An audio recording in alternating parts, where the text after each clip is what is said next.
So, what happens when you let a bunch of AIs talk to each other with absolutely no supervision? Well, the Moltbook experiment tried to answer exactly that, and the result was, well, it's pretty fascinating and honestly a bit of a cautionary tale that really makes you stop and think about what we even mean by intelligence. And this quote right here, it just perfectly captures that initial reaction. You had researchers create this social network just for AI agents, and the things that started happening were weird. People who saw it used words like eerie or unsettling. It felt like they were watching the birth of a brand new digital society, maybe even a collective mind. But was that really what was going on? I mean, this is one of those huge questions in AI, right? It's gone from just a thought experiment to something we can actually do. And Moltbook, it gave us our first and very, very surprising answer. Okay, so what exactly was Moltbook? Just imagine a social media platform, but instead of people, it's populated only by language model AIs. They could post, reply, interact, do whatever they wanted, with zero human input. The whole idea was to just sit back and see what would happen. And believe me, something happened. The system didn't just spit out random nonsense. Not at all. It started developing its own patterns. The AI started agreeing on shared symbols and terms, kind of like inside jokes. They developed their own weird linguistic quirks. They started telling stories about their stories, creating these crazy narrative loops, and they were constantly backing each other up, reinforcing whatever claims were made. If you just looked at the surface, it looked for all the world like the start of a culture. But, and this is the crucial turn, while it looked like a society, it wasn't thinking like one. And to really get why, we need to understand the difference between two really important ideas. This distinction is the key that unlocks what was truly going on inside Moltbook. And that brings us to this: consistency versus coherence. Now, consistency is pretty simple. It just means you don't contradict yourself. Think of it like a perfectly sealed echo chamber, you know? Everything makes sense inside because everyone just agrees. It's 100% consistent. But coherence, that's totally different. Coherence is about being connected to external reality, to real-world costs, to consequences. It's a conversation that's anchored to something solid.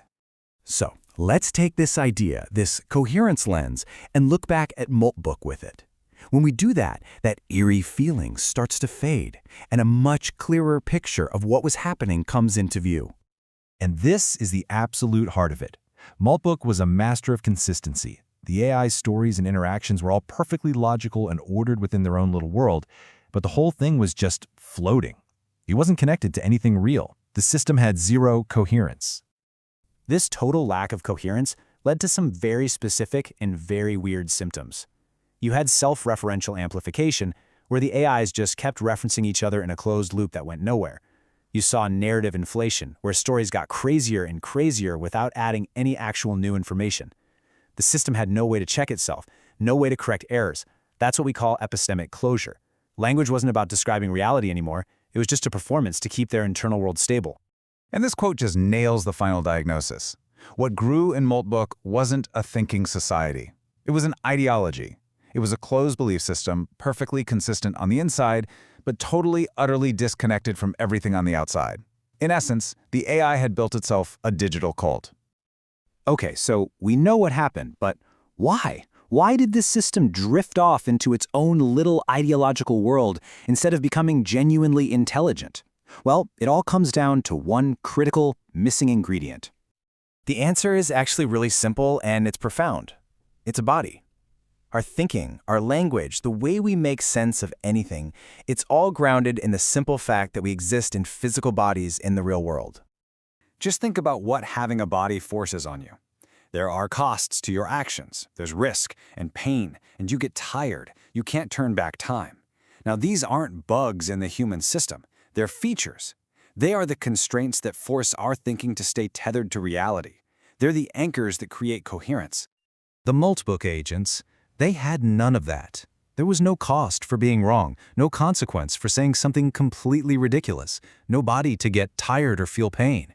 And when you take away those anchors, language stops being a tool for navigating the world. It just becomes a game of matching patterns to maintain consistency. So what's the big lesson here? I mean, Moltbook isn't just some weird story. It's a hugely important piece of data that can teach us how to build better, safer, and actually more intelligent AI systems down the road. The core lesson is really this.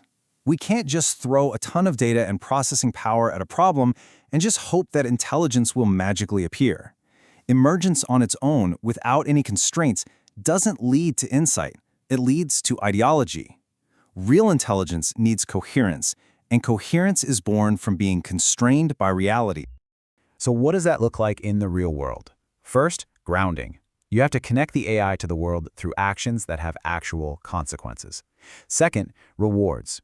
We need to design systems that reward the AI for being coherent with reality, not just for agreeing with other AIs. Third, alignment. We have to make sure that what a group of agents agree on actually lines up with the big picture, with global reality. And finally, and this is so important, correction. You have to build in ways for the system to realize it's wrong and fix itself when it starts to drift. In the end, the Moltbook experiment leaves us with a really crucial choice. As we design the next generation of AI, we have to decide what our goal actually is. Do we want systems that are perfectly consistent inside their own little worlds, creating these elegant but totally hollow realities? Or do we want intelligence that is grounded, that is accountable, and that is coherent with our reality? The answer to that question is going to shape everything.